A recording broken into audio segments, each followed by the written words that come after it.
I was 18 years old when I got married. I belonged to a very conservative family, a Baloch family, where good daughters never say no to their parents. My father wanted me to get married, and all I said was, if that makes you happy, I'll say yes. And of course, it was never a happy marriage.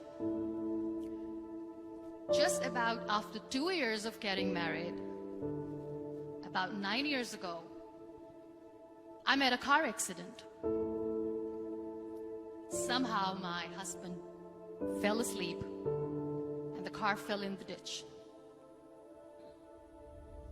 He managed to jump out, saved himself. I'm happy for him.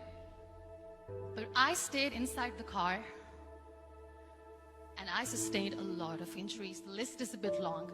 Radius ulna of my right arm were fractured. The wrist was fractured. Shoulder bone and collarbone were fractured. My whole rib cage got fractured. But that injury that changed me and my life completely was the spine injury. Many people came to rescue. They gave me CPR. They dragged me out of the car. And while they were dragging me out, I got the complete transection of my spinal cord. Those 2.5 months in the hospital were dreadful. I was at the verge of despair.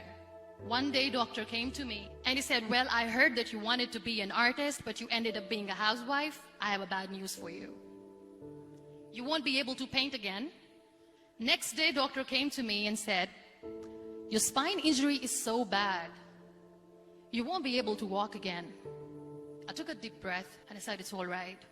Next day, doctor came to me and said, because of your spine injury and the fixation that you have in your back, you won't be able to give birth to a child again.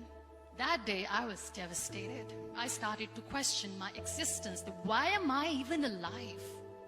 So what kept me going was, one day I asked my brothers, I know I have a deformed hand, but I'm tired of looking at these white walls in the hospital and wearing these white scrubs. Bring me some colors, bring me some small canvas. I want to paint. So the very first painting I made was on my deathbed, where I painted for the very first time.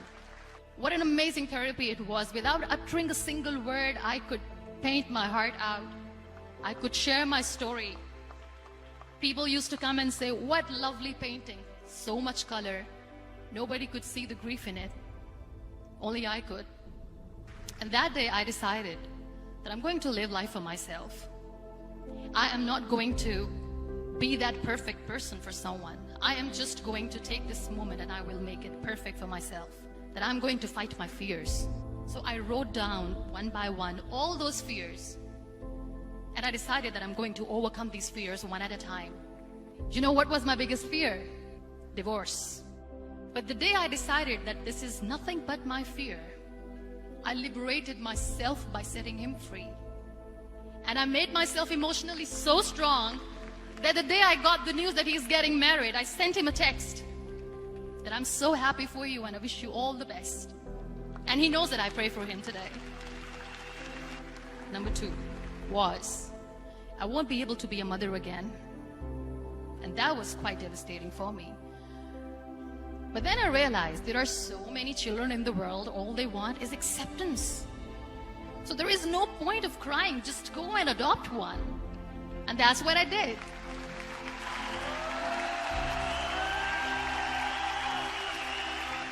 I gave my name in different organizations, different orphanages, and I waited patiently. 2 years later, I got this call from a very small city in Pakistan. I got a call and they said, are you Miniba Mazari? There is a baby boy and would you like to adopt? I could literally feel the labor pain. I said, yes, yes, I am going to adopt him. I am coming to take him home. And that day, I was 2 days old, and today he's 6. You know, when you end up being on the wheelchair, what's the most painful thing? People think that they will not be accepted by the people because we, in the world of perfect people, are imperfects. So I decided to appear more in public. I started to paint. I have done a lot of modeling campaigns. I decided that I'm going to join the national TV of Pakistan as an anchor person. I became the National Goodwill Ambassador for UN Women Pakistan, and now I speak for the rights of women, children. I was featured in BBC 100 Women for 2015. I'm one of the Forbes 30 under 30 for 2016.